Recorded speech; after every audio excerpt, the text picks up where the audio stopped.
좋은 소문이 많이 나는 런던 한인교회에 와서 이렇게 함께 예배드리게 된 것 하나님께 감사드립니다.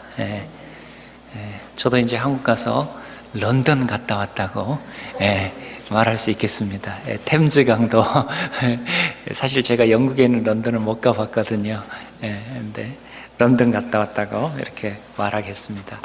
오늘 말씀의 제목은 예수님의 시야입니다. 예수님께서 제자들과 함께 길을 가고 계십니다. 근데 제자들이 길을 가다가 길가에서 구걸하고 있는 한 사람을 주목하게 됩니다. 그 구걸하고 있는 사람은 나면서부터 소경된 자였습니다. 예수님의 제자들이 그 나면서부터 소경된 자를 보고 한 가지 궁금한, 그리고 굉장히 자신들에게는 진지한 중요한 질문을 하게 됩니다. 그 질문이 뭐냐면, 나면서부터 소경된 자가 누구의 죄 때문인가 라는 것입니다. 자기의 죄 때문인가 아니면 부모의 죄 때문인가, 이런 질문입니다. 이 제자들의 이런 질문은 사실은 당시에 바리새인들의 가르침에 근거한 질문이었습니다. 왜냐하면 당시에는 질병을 대부분 뭐 때문에 생긴 거라고 생각합니까? 죄의 결과라고 생각하고 있었습니다. 사실 이런 가르침은, 바리새인의 가르침은 구약 성경에 기초를 두고 있습니다. 여러분, 구약 성경 출애굽기 34장 7절에 보면 이런 말씀이 있습니다. 인자를 몇 대까지 베푼다는 겁니까? 하나님 사랑하는 사람들에게 은혜를 베풀 때 몇 대까지요? 1000대까지 베풉니다. 1000대까지. 그리고 악과 과실과 죄를 용서하십니다. 그러나 벌은 면제하지는 않습니다. 죄에 대한 벌은 면제하지 않는다는 거죠. 그래서 그 벌을 몇 대까지? 자손 3, 4대까지 보응하겠다, 이렇게 얘기합니다. 그러니까 하나님께 의로운 삶을 살아가고 하나님의 말씀을 지킬 때 그 복은 몇 대까지? 1000대까지. 그리고 죄악을 범했을 때는 그것이 몇 대까지 그 벌이 주어진다고요? 3, 4대까지 주어집니다. 그러니까 1000대와 3, 4대를 비교하면 엄청난 차이죠. 그러니까 이건 하나님의 은총을 사실은 얘기하고 있는 내용입니다. 이 관점에 따르면 나면서부터 소경된 자는 누구의 죄 때문일까요? 아마도 부모 3, 4대에 해당되는 그 중에 어느 분의 죄 때문에 이 사람이 나면서부터 소경되었다고 이 관점에서 보면 말할 수 있겠습니다. 그러나 성경에는 이 말씀만이 있는 게 아닙니다. 예레미야 예언자들로 오게 되면 관점이 달라지게 됩니다. 예언자들의 시각은 다르죠. 예레미야가 이렇게 하나님의 말씀을 선포합니다. 예레미야 31장 29절에서 30절 말씀입니다. 그때 그들이 말하기를, 다시는 아버지가 신포도를 먹었으므로 아들의 이가 시다 하지 아니하겠고. 그러니까 아버지가 신포도를 먹었다고 해서 누구의 이가 시지 않는다고요? 아들의 이가 시지 않습니다. 아버지가 신포도를 먹었으면 누구 이가 시겠습니까? 아버지 이가 시겠죠. 아들의 이가 시지 않는다는 겁니다. 그리고 신포도를 먹는 자마다 그의 이가 신 것 같이 누구나 자기의 죄악으로 말미암아 죽으리라, 이렇게 되어 있습니다. 그러니까 아버지의 죄 때문에 아들이 뭔가 벌을 받거나 아들이 죽거나 그러지 않고, 각자는 누구의 죄 때문에? 자기의 죄 때문에 그 벌을 받거나 죽게 된다는 거죠.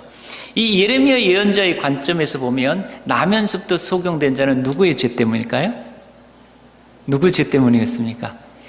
부모 죄라고 말할 수 없겠죠. 예레미야 관점에서 보면 자기 죄라고 말할 수 있겠습니다.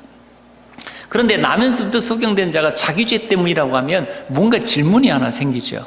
그죠? 태어나면서부터 소경됐는데 언제 죄를 지었다는 말이냐? 이제 이런 질문이 생길 겁니다. 그러나 당시 유대 사회 속에서는 이런 생각들이 아주 팽배해 있었습니다. 태중에 있을 때도 죄를 범할 수 있다, 이런 생각들이 있었어요. 여러분, 태중에 있을 때 죄를 범할 수 있다고 생각하니까 구약의 인물들 중에 떠오르는 인물이 있죠. 누구 있습니까? 서로 형이 되려고 싸우다가 나올 때 형 발 뒤꿈치를 어떻게든 붙잡고 나온 사람 있죠. 누굽니까? 야곱이죠. 발뒤꿈치를 움켜쥐은 자. 그러니까 서로 뱃속에서 서로 형이 되겠다고 막 서로 먼저 나오겠다고 싸우다가 밀려가지고 이제 뒤에 나오는데 그래도 열받으니까 발뒤꿈치를 잡고 나오죠. 이처럼 태중에 있을 때도 죄를 범할 수 있다라고 당시의 사람들은 생각했습니다. 그래서 이 관점에 따르면 나면서부터 속용된 자는 누구 죄 때문입니까? 자기 죄 때문에 그렇습니다. 여러분, 어느 관점이 옳을까요? 나면서부터 속용된 자는 부모 죄 때문일까요? 아니면 자기 죄 때문일까요? 아니면 두 개 다일까요? 아니면 그와는 전혀 다른 어떤 이유 때문일까요? 예수님의 제자들은 이 두 관점 중에 어느 것이 옳은 관점인지 알 수가 없어가지고 예수님께 물었던 것입니다. 여러분, 우리는 지금은 다 알고 있죠. 이 나면서부터 속용된 자가 자기 죄 때문도 아니라는 거 알고 계시죠? 부모 죄 때문도 아니라는 거 알고 계시죠? 우리는 다 알고 있습니다. 그러나 당시의 사람들의 관점에서 보면 우리가 알고 있는 이 시야는 생각할 수 없는 그런 시각이었습니다. 생각할 수 없는 그런 관점이었습니다. 사실 이 제자들이 고민했던 이 질문의 내용은 제자들만의 질문이 아니라 나면서부터 속용된 자 자신의 질문이었습니다. 얼마나 이 속용이 스스로 생각했겠습니까? 도대체 내가 나면서부터 이렇게 속용이 됐는데 이게 왜 이렇게 됐단 말이냐? 왜 부모의 죄 때문이란 말인가? 아니면 나의 죄 때문이라는 말인가? 얼마나 많이 생각했겠습니까? 부모의 죄 때문이라면 부모가 되게 원망스러웠겠죠. 자기의 죄 때문이라면 어떻게 생각했겠습니까? 내가 기억도 나지 않는데 어떻게 내 죄 때문이라 그러는가? 받아들이기가 굉장히 어려웠을 것입니다.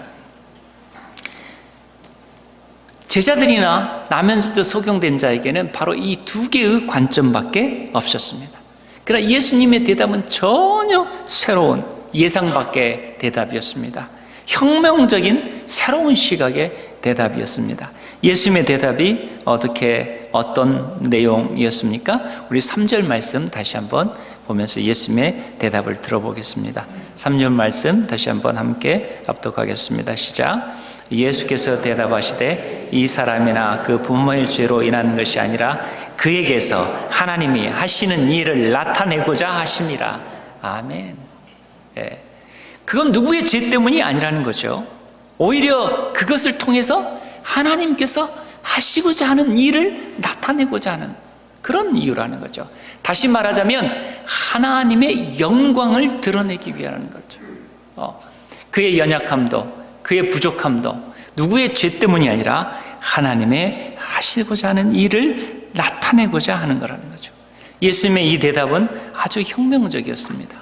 완전히 새로운 제3의 관점을 제시한 것입니다. 바리새인들의 관점이나 제자들이 생각했던 관점은 뭐에 매이게 하는 관점이자면 과거에 매이게 하는 관점입니다. 부모의 죄도 과거에 있었던 거죠. 만약 자기의 죄 때문이라면 그것도 과거에 있는 거죠. 과거에 있었던 어떤 것에 매여서 과거에 계속 살아가게 만드는 것입니다. 부모의 죄 때문이라면 그 맹인의 마음에는 얼마나 원망이 가득했겠습니까? 기억도 나지 않은 자기의 죄 때문이라면 얼마나 체념이 됐겠습니까? 내가 기억도 나지 않은데 내 형편이 이렇다니. 체념과 원망과 자기 연민이 가득했을 겁니다. 이 과거에 매이게 하는 이 관점은 어떤 상황에서도 희망을 주지 못합니다. 그 맹인을 살려내지 못하는 겁니다. 자기 연민에만 빠지게 되고 우울증에 빠지게 되고 자칫 잘못하면 자기 생명을 스스로 끊게 되는 그런 아픔을 만들어내기도 합니다. 결국 이 두 관점은 이 맹인을 계속해서 어두운 가운데 살아가게 만드는 겁니다. 빛 가운데 살아가게 만들지를 못한다는 거죠. 여러분, 절망이라는 것은 앞이 꽉 막혀가지고 앞길이 하나도 보이지 않는 것입니다. 그러나 대부분의 절망은 뭐 때문에 생깁니까? 자기의 시야의 한계 때문에, 시각의 한계 때문에 생기게 되는 겁니다. 새로운 시야, 새로운 관점을 보이게 되면 완전히 새로운 길이 보이게 됩니다. 그래서 우리 그리스도인들은 사방이 다 두루막혀 있어도 어디가 열려 있다는 겁니까? 하늘이 열려 있다는 겁니다. 하늘이 열려 있는 관점으로 보면 절망이 아닙니다. 사람들이 보기에는 절망처럼 보이고 사람들이 보기에는 아무런 희망이 없는 것처럼 보이지만 거기에서 새로운 희망이 있는 겁니다. 여러분은 워치만 리라고 하는 중국의 신앙의 인물이 있습니다. 그가 하루는 꿈을 꾸는데 강을 거슬러 쫙 올라갑니다. 배를 타고 올라갑니다. 그런데 그 강 전체를 뒤엎고도 남은 엄청난 바위가 가로막아 서고 있습니다. 아무리 힘을 기울여도 그 바위를 넘어갈 수가 없습니다. 그런데 어떻게 하니까 쉽게 그 바위를 넘어갔습니까? 그 배가? 하늘에서 비가 내리니까 강물이 점점 수위가 올라가기 시작하는 겁니다. 그 강물의 수위가 그 바위를 넘어서니까 그 배는 아주 순조롭게 그 바위를 넘어가는 거죠. 이런 꿈을 꾸게 됩니다. 여러분, 사방이 다 막혀 있는 것 같지만 하늘이 열려 있습니다. 하나님의 은총의 비가 내려오게 되면 그 막힌 바위도 순조롭게 넘어가게 되는 것입니다. 예수님의 시야, 이 시야는 생명을 살리는 시야입니다. 예수님의 시야는 소망을 주는 시야입니다. 하나님께서 하시는 일을 나타내고자 한다. 이것은 뭡니까? 앞으로 있을 일들입니다. 비록 연약하고 비록 소경이 돼서 아무것도 못하고 지금 구걸을 하고 있지만 내 인생은 그걸로 끝나는 게 아니야. 내 인생은 그걸로 쉬운 말로 종치는 게 아니야. 하나님께서 내게 뭔가를 행하실 거야. 나를 통해서 하나님께서 영광을 받으실 거야 라고 하면서 미래에 대한 소망과 기대를 갖게 됩니다. 설레임을 갖게 됩니다. 하나님께서 행하신 일을 보고자 하는 놀라운 일을 어때요? 소망하게 되고 설레게 됩니다. 여러분, 하나님께서 런던 한인장로교회 놀라운 일을 행하실 것입니다. 은총의 역사를 행하실 것입니다. 어때요? 기대되고 설레이죠. 그렇죠? 저도 목회를 하면서 설교를 하는데, 제가 유학 오기 전에 잠시 목회를 했는데요. 설교를 하는데 아무래도 성도들이 안 바뀌는 겁니다. 바뀌질 않아요. 설교가 쩍쩍쩍 굉장히 지적으로 쩍쩍쩍 하니까 성도들이 전혀 바뀌지가 않습니다. 그래서 제가 기도했습니다. 무릎 꿇을 수밖에 없죠. 하나님께서 네가 네 자신을 변화시킬 수 있냐 그렇게 물으시는 거예요. 그러니까 제가 제 자신을 변화시킬 수 없거든요. 제 안 좋은 습관도 제대로 다 변화시키지 못해요. 그래서 제가 저를 변화시킬 수 없습니다. 그러니까 그때 저에게 말씀하셔요. 네가 너도 변화시키지 못하는데 왜 남을 변화시키려고 하느냐. 그 일은 네 일이 아니고 내 일이다 그러시는 거예요. 그때 제가 이 일은 내 일이 아닌구나. 그러면서 이제는 변화시키려고 하지를 않습니다. 다만 하나님께서 행하시는 것을 기대합니다. 왜? 그 일이 누구 일이니까요? 하나님의 일이니까요. 하나님 행하시옵소서. 기대합니다. 설레이게 되죠. 그래서 변화가 있었겠습니까? 없었겠습니까? 있었으니까 이런 얘기 하는 거죠. 그죠? 그럽니다. 기대하고 설레이게 됩니다. 여러분, 하나님께서 행하시는 일을 기대하시기 바랍니다. 설레이시길 바랍니다. 예수님의 관점은 늘 희망을 주는 관점이고 소망을 주는 관점입니다. 부모의 죄든 나의 죄든 나는 정말로 저주받은 자다 라고 하는 그런 정체성을 지니고 살아가는 것이 아니라 이런 연약함을 통해서도 하나님의 영광이 드러나는구나.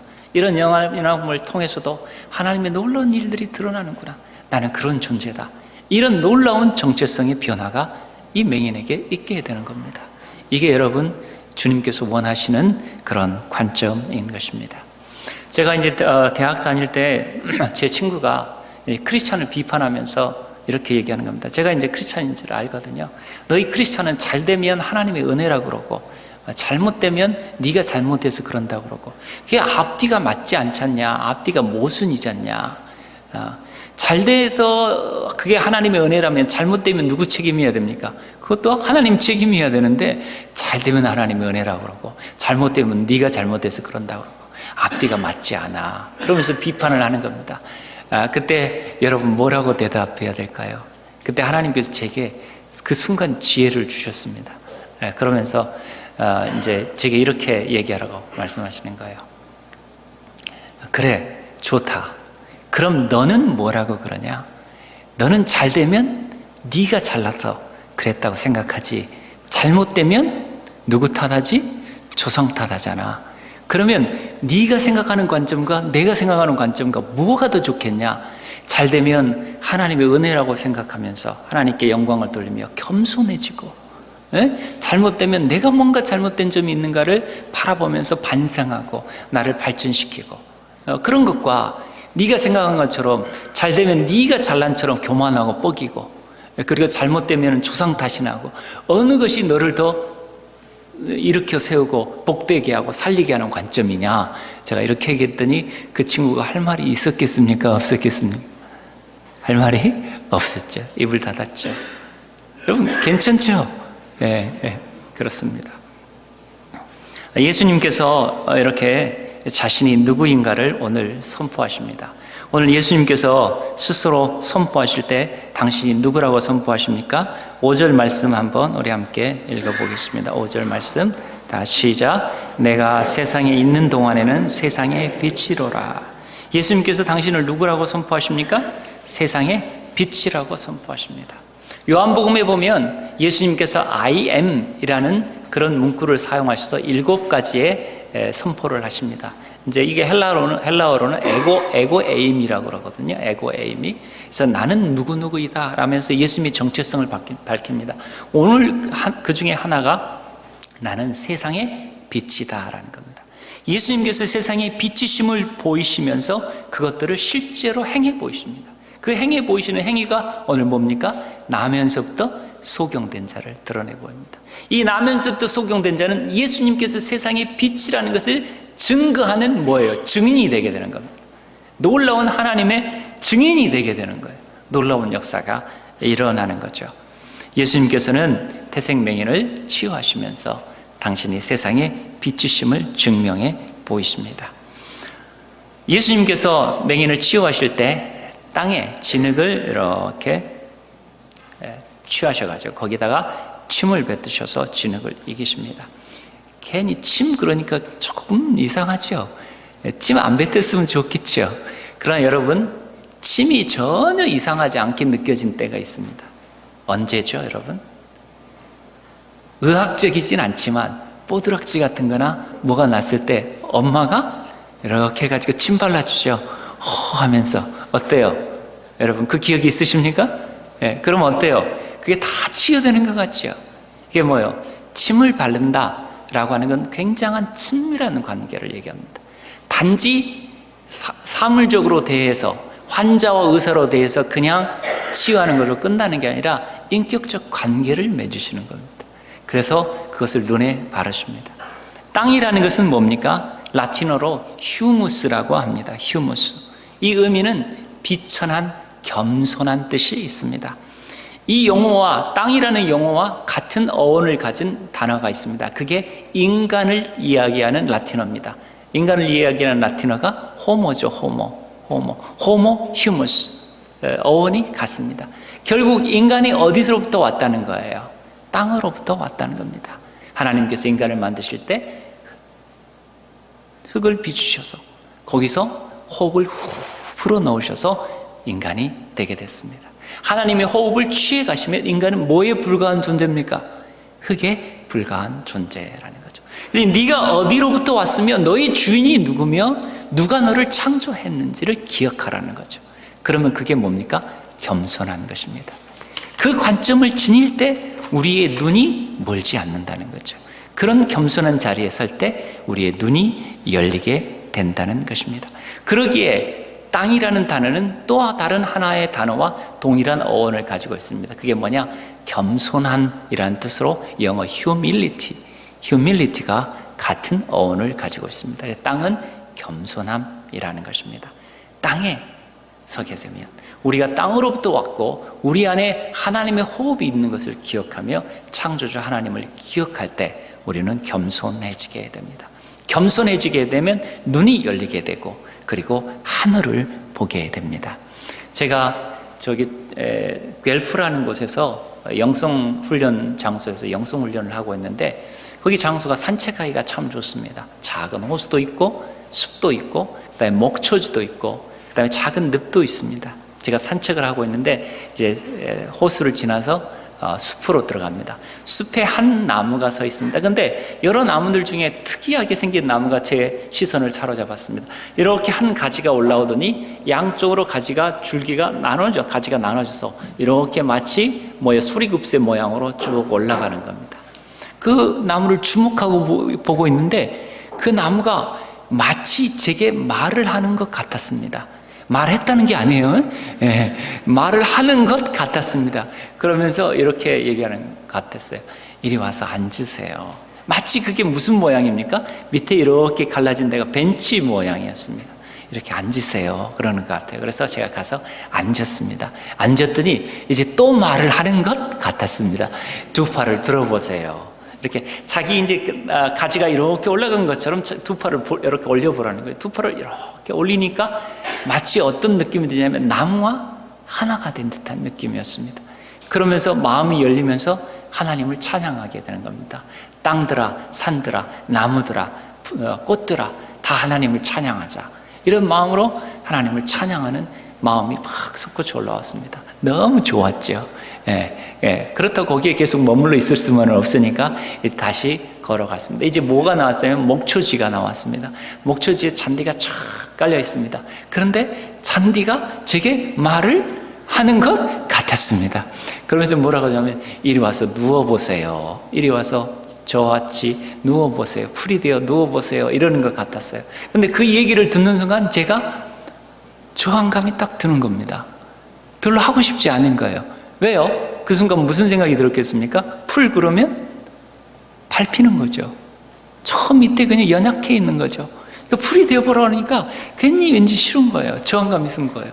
낮은 자리에 서라는 게 저항감이 생기는 겁니다.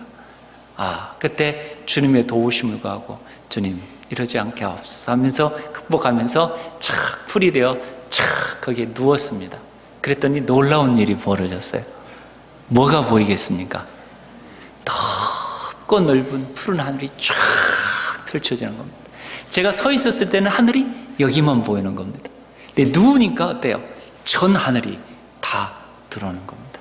여러분, 겸손하게 낮은 자리에 설 때 눈이 열리게 되고 하늘이 열리게 되고 하나님을 배웁게 되는 것입니다.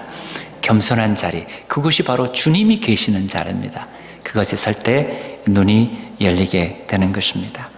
예수님께서 태생명일에게 실로암에 가서 그 눈을 씻으라고 얘기하십니다. 실로암이라는 뜻은 무슨 뜻입니까? 실로암이라는 것은 7절 말씀 한번 봐보겠습니다. 7절 말씀 함께 봉독해 보시죠. 시작. 이르시되 실로암 못에 가서 씻으라 하시니 실로암은 번역하면 보냄을 받았다는 뜻이라. 이에 가서 씻고 밝은 눈으로 왔더라. 실로암이라는 것은 보냄을 받았다라는 뜻입니다. 보냄을 받은 이라는 뜻입니다. 그런데 여러분, 이 실로암은 이중적 의미를 가지고 있습니다. 하나는 실제로 예루살렘에 있는 실로암 연못을 의미하면서 또 하나는 보냄을 받은 이, 그게 누구라는 겁니까? 보냄을 받은 이, 예수 그리스도입니다. 그러니 실로암 못은 실제 있는 실로암 못을 의미하면서도 이중적으로 누구를 지칭하고 있습니까? 예수 그리스도를 지칭합니다. 실제로 실로암 못에 가서 씻되 그 내용적으로는 누구에게 와서 씻는 겁니까? 예수 그리스도 안에 와서 씻는 것입니다. 왜냐하면 예수 그리스도께서 뭐라고 말씀하셨습니까? 4절 말씀 한번 보겠습니다. 4절 말씀 함께 봉독해 보겠습니다. 시작. 때가 아직 낮음에 나를 보내신 이의 일을 우리가 하여야 하리라. 밤이 오리니 그때는 아무도 일할 수 없느니라. 나를 보내신 이의 일. 그러니 예수님은 누군가 보내셨다는 거죠. 예수님을 누가 보내셨습니까? 성부 하나님께서 보내셨지 않습니까? 예수님은 자기의 정체성을 뭐라고 갖고 있습니까? 보냄을 받은 이라는 정체성을 갖고 있습니다. 하나님께로부터 보냄을 받은 이라는 뜻입니다. 이게 뭐예요? 보냄을 받은 이, 실로암이라는 거죠. 그러니 여러분, 실제 영적 눈이 열리기 위해서는 어느 못에 가서 씻어야 되겠습니까? 예수 그리스도의 못에 와서 씻어야 되는 겁니다. 예수 그리스도 안에서 겸손하게 엎드려, 그리고 그분의 사랑 안에서 자라갈 때 우리의 영혼의 눈이 열리게 되는 것입니다. 여러분, 진정한 눈의 밝음이 예수 그리스도 안에 있습니다. 왜냐하면 예수 그리스도는 세상의 빛이시기 때문에 그렇습니다. 참된 눈의 뜸, 영혼의 눈의 뜸, 예수 그리스도의 혁명적인 시야, 생명을 살리는 시야, 소망을 주는 시야, 이 시야를 갖게 되는 우리 모두가 되기를 원합니다. 오늘 성경 말씀은 초대교회에서 많이 사용됐는데, 초대교회에서 뭐 할 때 주로 봉독되었냐면 세례를 베풀 때 이 말씀이 봉독이 되었습니다. 세례를 통해서 우리는 참 실로암이신, 그리고 참 보냄을 받은 이신 예수 그리스도와 하나 되어 예수 그리스도의 셈에서 눈을 씻게 된다는 겁니다. 눈이 밝아지게 되는 겁니다. 우리의 마음이 정화되게 됩니다. 그래서 우리 안에 있는 하나님의 형상을 흐리게 하는 모든 생각들, 이런 것들을 깨끗하게 씻어버리는 것입니다. 여러분, 서로를 볼 때도 어때요? 서로의 외적인 어떤 사회적 지위나 사회적인 어떤 부나 어떤 것으로 보는 게 아니라 그 안에 있는 하나님의 형상으로, 그 안에 있는 예수 그리스도의 빛으로, 그분 안에 있는 하나님으로 말미암아 서로를 바라보는 것입니다. 그러면서 서로 기뻐하는 거죠. 여러분, 서로를 바라보시면서 그분 안에 있는 하나님으로 바라보시길 바랍니다. 그 눈이 열리게 되길 바라는 것입니다. 오늘 봉독한 말씀 이후에 보면 13절 이후부터 보면 맹인과 바리새인 사이에 논쟁이 벌어집니다. 맹인은 일점 무식입니다. 바리새인은 많은 신학적 지식과 구약 성경적 지식을 가지고 있습니다. 그러면서 논쟁이 벌어집니다. 바리새인은 예수님을 죄인이라고 합니다. 그러나 이 맹인은 아주 단순하게 쉬운 진리를 얘기합니다. 하나님은 죄인의 말을 듣는 게 아니고 경건한 분의 말을 하나님은 듣습니다. 나면서부터 소경된 자, 창세 이래로 내가 정말로 이렇게 눈을 뜨게 했다는 것을, 나면서부터 소경된 자를 눈을 뜨게 했다는 것을 저는 들어본 적이 없습니다. 하나님께로부터 온 분이 아니라면 어떻게 이런 일들이 벌어질 수 있겠습니까? 저는 그분이 하나님께로부터 온 분이라는 것, 하나님의 아들이시오 메시아라는 것을 저는 믿습니다. 이 바리새인과 치유된 맹인의 대화 논쟁을 통해서 진정으로 맹인이 누구였는가, 소경된 자가 누구였는가를 얘기해 주고 있습니다. 진정으로 소경은 눈이 떴다고 하지만 그 영적인 눈은 감겨있는 바리새인들이었다는 거죠. 여러분, 눈이 띄었지만 실제로는 보지 못하는 사람들이 많이 있습니다. 자신의 틀 안에 매여 있는 사람들이 있습니다. 그래서 치유된 맹인이 얘기한 단순한 진리조차도 외면하는 사람들이 많이 있습니다. 여러분, 우리의 눈이 밝아지길 원합니다. 우리의 영적인 눈이 열리기를 원합니다. 우리의 시야가 열리기를 원합니다. 우리의 시야가 자기 연민과, 그리고 자기 비난과, 그리고 늘 스스로를 자책하는 자책과 절망과 이런 것에 빠지는 시야가 아니라 늘 소망을 주고 살려주고 생명을 주는 예수님의 살림의 시야, 생명의 시야를 지닐 수 있게 되기를 바랍니다. 그럴 때 하나님께서 행하시는 일을 기대하게 되는 시야를 지니게 되는 것입니다. 예수님께로 늘 와서 우리의 눈을 씻는 우리 모두가 되기를 원합니다. 그리고 우리의 허물과 연약함을, 그것에 빠져 있지 말고 그것을 하나님께 겸손하게 내어드리면서, 하나님, 저는 부족하지만 당신에게 자비를 구할 아무런 자격도 없지만 하나님의 무궁하신 자비와 하나님의 무궁하신 사랑에 의지하여 구합니다. 저를 불쌍히 여겨주시고 저를 통하여 당신의 하시는 일을 나타내 주옵소서. 이런 살림의 시야를 우리 모두가 지닐 수 있게 되기를 바랍니다. 이 눈이 열리게 되면 눈에 보이는 현실만이 현실이 아니라 눈에 보이지 않는 하나님께서 행하시는 일이 더욱 참된 현실임을 우리는 보게 됩니다. 현실적으로 캄캄한 것 같고 현실적으로 상황 전개가 아무것도 보이지 않는 것 같지만 그것만이 현실이 아니라 눈에 보이지 않는 그 가운데서 행하시는 하나님의 행하심이, 하나님께서 더욱 참된 현실임을 보게 될 줄 믿습니다. 이런 시야를 우리 모두가 지니게 되길 주님의 이름으로 축원합니다. 기도하겠습니다.